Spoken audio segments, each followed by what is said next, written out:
Welcome back to our series on applied regression analysis. This is lecture video 38, and we are going to cover the computer code for chapter 8 and chapter 9, multiple regression and the hypothesis tests that go with that we've covered.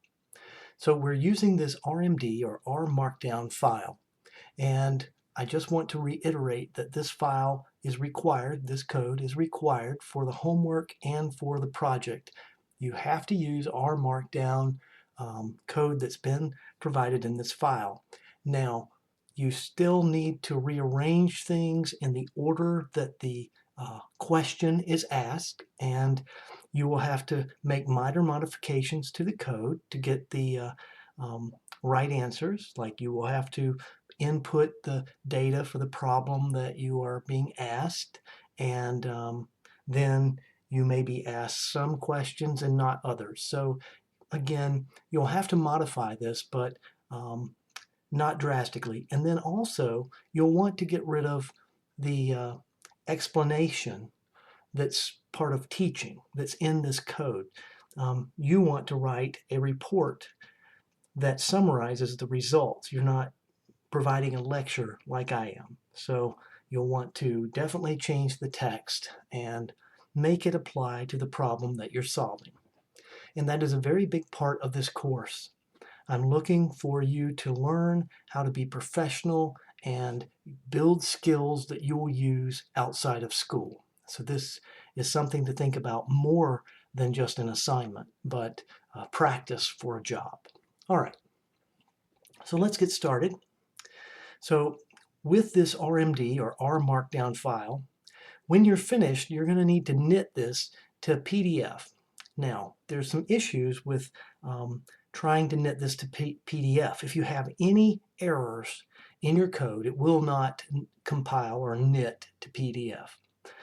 But something that's a little more forgiving is HTML. So you may be able to get this to knit to HTML unless you have serious errors in your code, such as if you have two of these chunks with the same name, like if you copied this and pasted this chunk and left the second one to say data 1, it can't process something with a duplicate chunk name.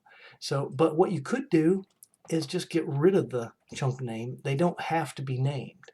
So that's the easiest fix if that occurs. And it will tell you in the compilation error under the, I believe it's under terminal, it will tell you that there's a duplicate name and tell you what it is. So you'll be able to fix that now and hopefully get your file compiled. If you get it compiled as an HTML, then many times you're able to look through that, find your mistake, and then go correct it and get it to compile or knit as a PDF. That's happened to me several times. But HTML is more forgiving. And if you can't find your problem, then once you have it in HTML, you can print or save it as a PDF. And it needs to be, or it has to be, a PDF in order for me to grade it. All right, my software won't handle any other type of file. Okay, so this first chunk, we're going to install, or we're going to load, I should say, these packages, latex, 2exp, tidyr, mdsr, and car. Now, I already have these installed on my computer. You may not. If you don't, then you may need to uncomment these and run this code here. Now, I want to call to your attention that even though I don't have the last line fully selected, if I hit Control, Shift, I'm holding down the Control key, the Shift key, and then the key for the letter C, it still uncomments the whole thing. And again, to comment it, I do the same thing. Control, then Shift, then the letter C. Okay, so I don't need to run those codes because I already have it installed. So I'm going to run this chunk by taking my arrow over here to the green arrow and saying Run Current Chunk. And it gets rid of my console down here. So I'm going to bring it back up. And you'll see some messages down here. And these messages will tell you some things that have been changed In this case, it tells you that the tidyverse package no longer attaches automatically. So if you're using tidyverse, you'll have to install it or load it separately. Okay.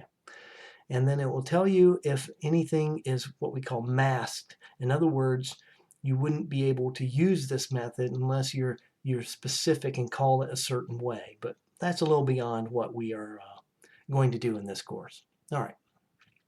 So we're going to look at this problem that we've talked about several times with the systolic blood pressure, age, smoking, and QIT. All right, so that's what we have. Actually, that's not what we have. So what we have is we have Y is going to be the weight. I needed to change this, so now I will. Weight, and then we have height. And these are undernourished children. And then this will be age, and this will be the square of age, and we'll call it SQ for square. All right, and this is our data. The first column is child, the second is weight, and then height, and then age. And we are going to create age squared down here. So this is what this is the line of code that creates that. So if you're not creating the square, if you're doing a different problem and you don't need to square something, then you would want to get rid of this line of code or comment it out. All right, so I can run this chunk by, again, the green arrow, and that runs only the current chunk. The other thing we can do is you'll see that these chunks also have this down arrow, and it says run all above chunks. The interesting thing is it runs everything before this chunk, but not this chunk. So just keep that in mind. All right, so we have the data printed out here.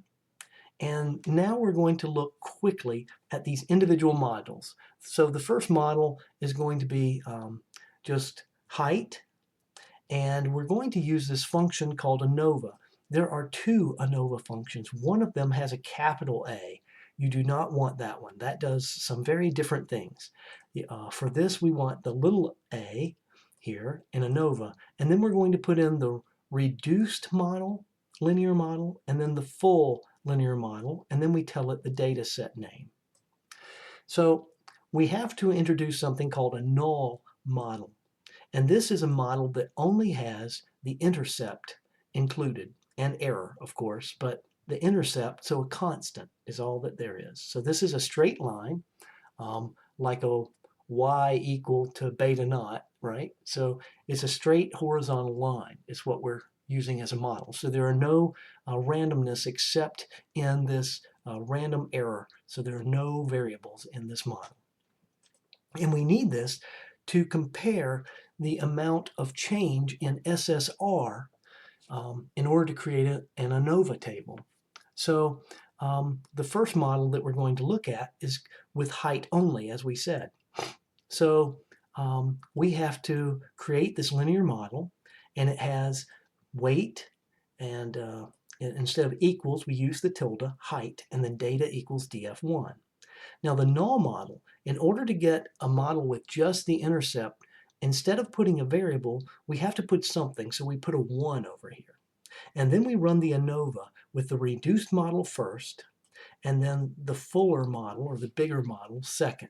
If you do it in the reverse method, you're going to get some negative sums of squares. And if you think about that, it's the sum of quantities that have been squared. They cannot be negative. You square something, it's either 0 or positive, and you add them up, it has to be greater than 0. But in order to get more of the items that we needed with, or that we received with the SAS output, I had to add a few items here. So let's run this and see what we get. Okay, so first off, we get the analysis of variance table, but it's not in the format that we want. So we have the sum of squares regression or model down here. So we have model 1 is the null, model 2 has height in it, and so here's model 1, here's model 2, and you'll notice we have the degrees of freedom, and then we have the difference between the two here, and it gives us the F test, or the F statistic, and the p-value. But we wanted the coefficients as well, so I had to call that separately. So here are the coefficients, their standard error, the t-value, and the p-value that goes with it. and including the intercept here and height here. And then SAS always also prints out the estimate for sigma, or the root mean square error. So that is this estimate here, r squared and adjusted r squared. And then SAS also provides the mean of the weight, so I've provided that here, and then the coefficient of variation for the weight as well. Okay. To obtain the ANOVA format, the ANOVA table in the format we want, we have to rearrange this, and we have to do some of the calculations. So this is the data that's given to us in the ANOVA table, the output. But we're missing the data here for MSE and, well, no, that's it, pretty much, MSE. And the mean square as well. So we really don't have this quantity. It's not given. We're only given the sum of squares. For right now, with a degree of freedom of 1, it's the same value. But we technically have to calculate this. So MSR is equal to SSR over the degrees of freedom, and that says E, but it should be of R. Okay, degrees of freedom of the regression model, which is 1 in this case. And then we need MSE, which is the SSE divided by the degrees of freedom for E. Okay, so it's this number divided by this number, that's 29.93, and now we can make our ANOVA table. And so we have weight equals beta naught plus beta 1 height plus epsilon. And we have our F test, and this F test determines the significance of, in this case, just height. How significant is height alone in predicting the model? And the p-value is less than 0.01, so it is significant. Now let's look at age. We do the same thing, except instead of height, we have age here. We run this code, and we get similar output, but for age, except for the weight, that's always the same. And we can create this ANOVA table from this output. Here again, age is significant, okay? And then we have age squared. So again, we have to create another model for age squared. I called it A2, LMA2. And we don't have to recreate the null every time. Once we have it in the memory, it's in the memory. It's over here, if you see, height and age. So we run this, and we get this information, and now we see that by itself, age squared is significant. All right. Now we're going to create height and age only. And so I called this LMHA. And we, to put two variables in here, we simply add a plus sign and the new variable. So multiple regression is very easy to do. We just simply use the plus sign and add the other variables. If we had another variable, we'd say plus and that variable. And then we run the ANOVA again, and we see that this is highly significant again. So here's our ANOVA table that we put together. And so for each of these, any model that you're asked to do, I expect you to put together an ANOVA table. All right. And so this is for height and age. And we're doing this basically in order here, right? So now, but now we have height and age squared. All right. So instead of height and not just weight and age, or not just age and age squared, we have height and age squared. So we're going to run this, and we see that that is significant as well. And here's our ANOVA table. And then I missed one because we could do age and age squared together, couldn't we? So, so let's do that real quickly. Age and age squared would be the other model that we could do for 2. So this will be age and age squared.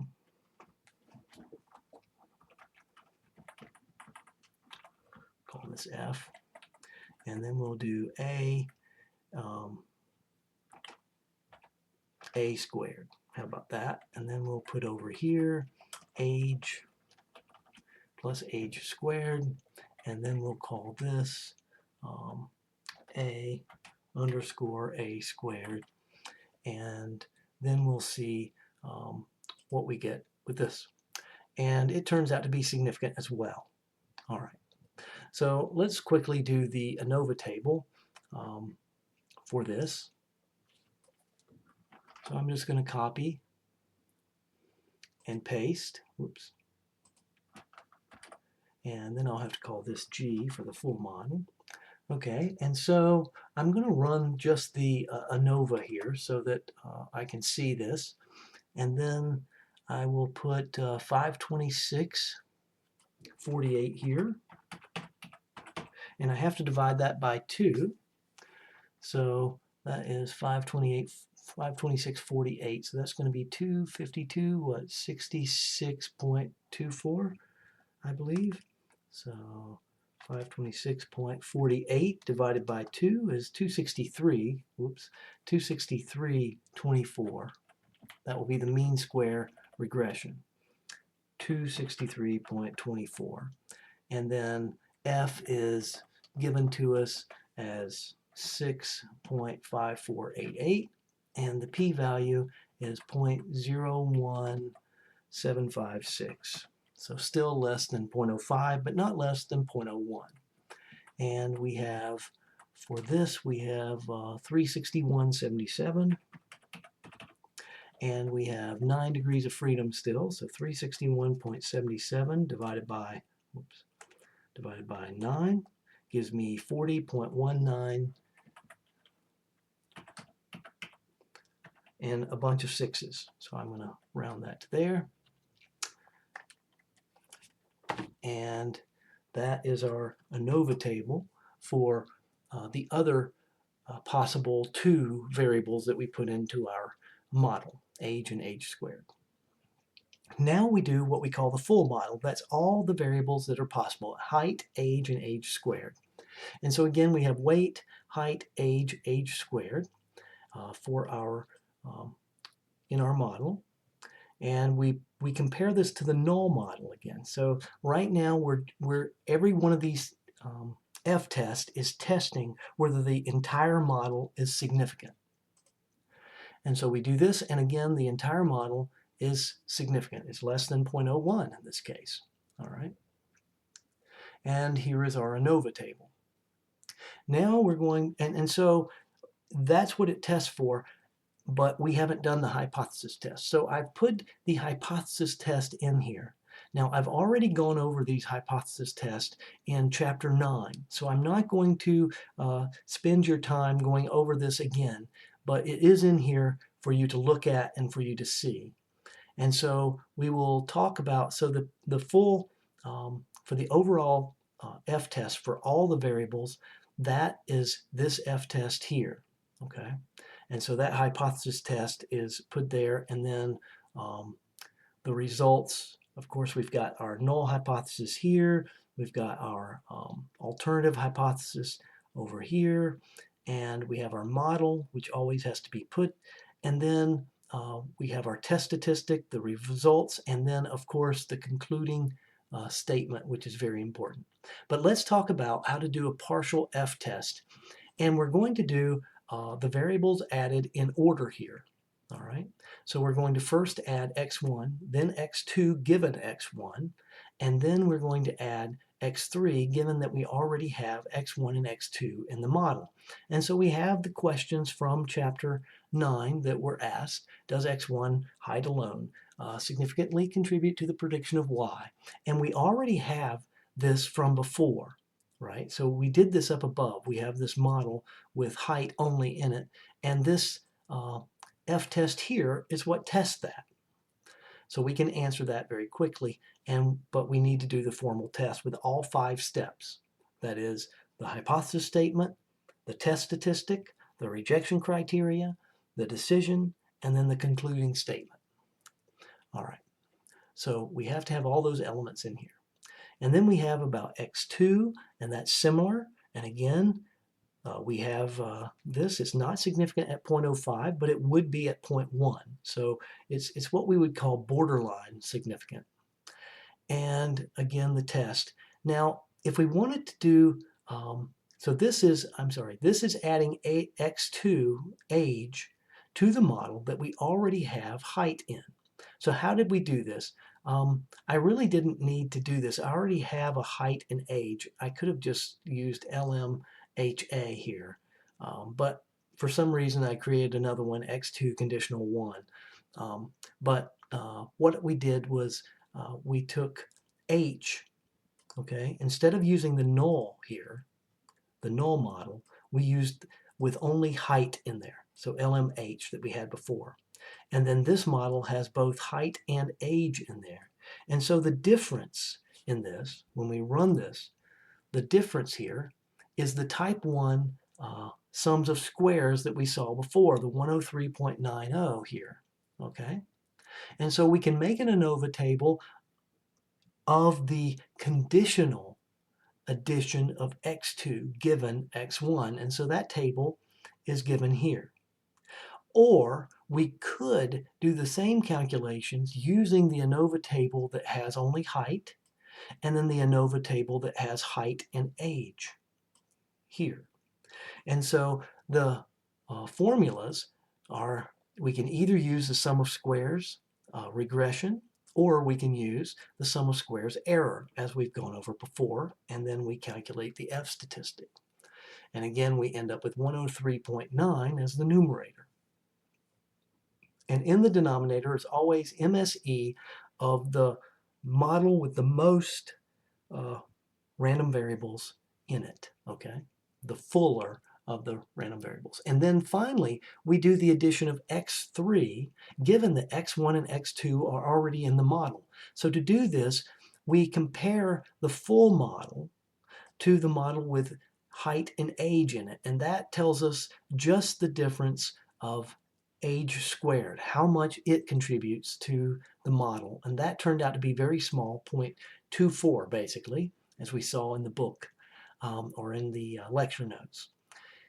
Now, this is also, not only is this a variables added in order, this is also a variables added last test for age squared.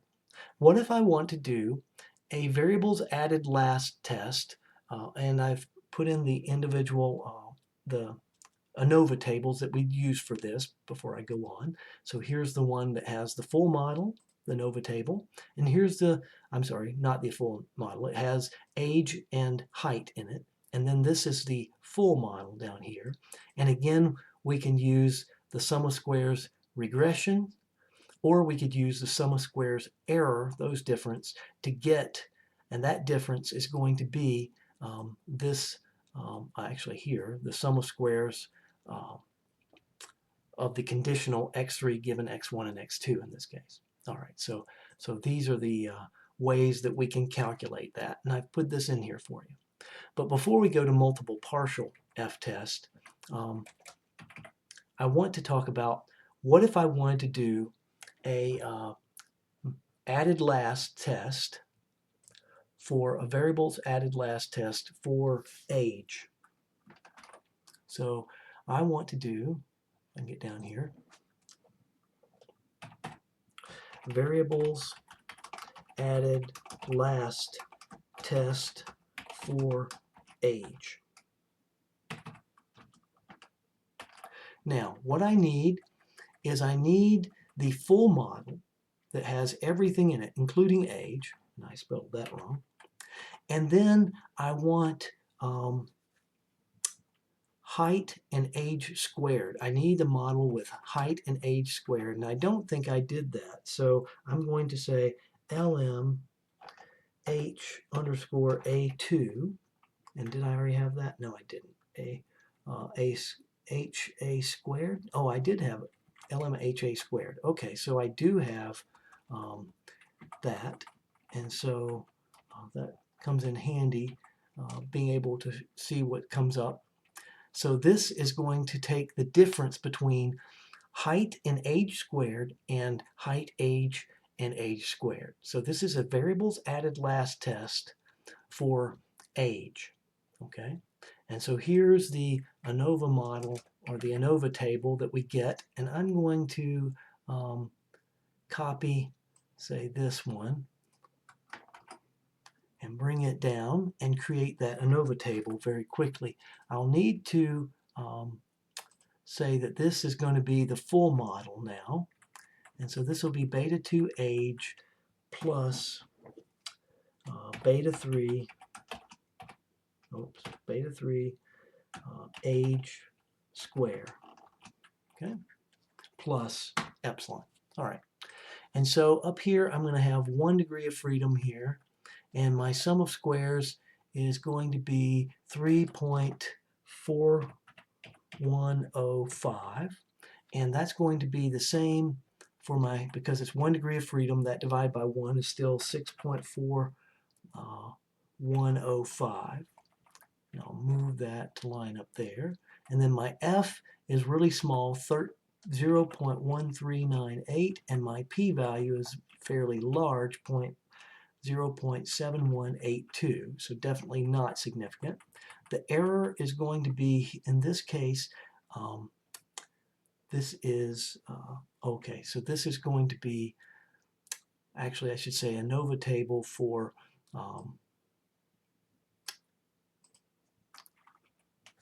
I should probably say that this is going to be x2 given x1, yeah, so that didn't go over, x2 given x1 comma x3, right?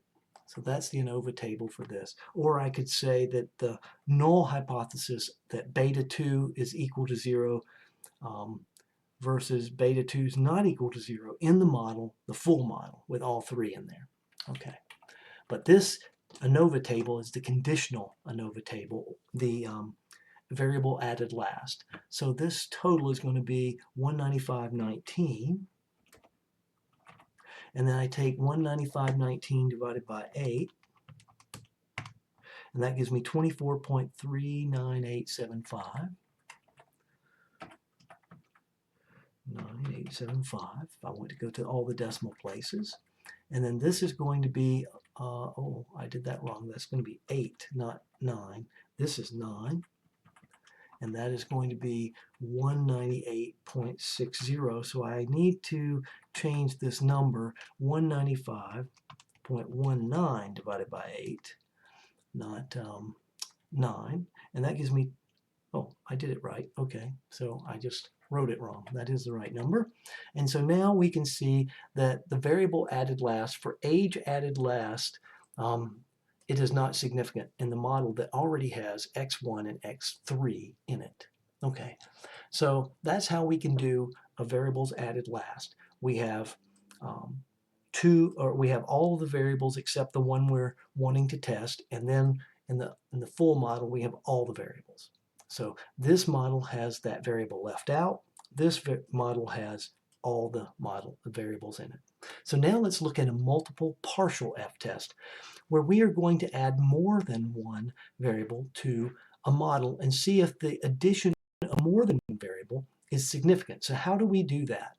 So in this case, I'm going to test, I'm going to say that height is already in the model, and I'm going to test for adding age and age squared both at the same time.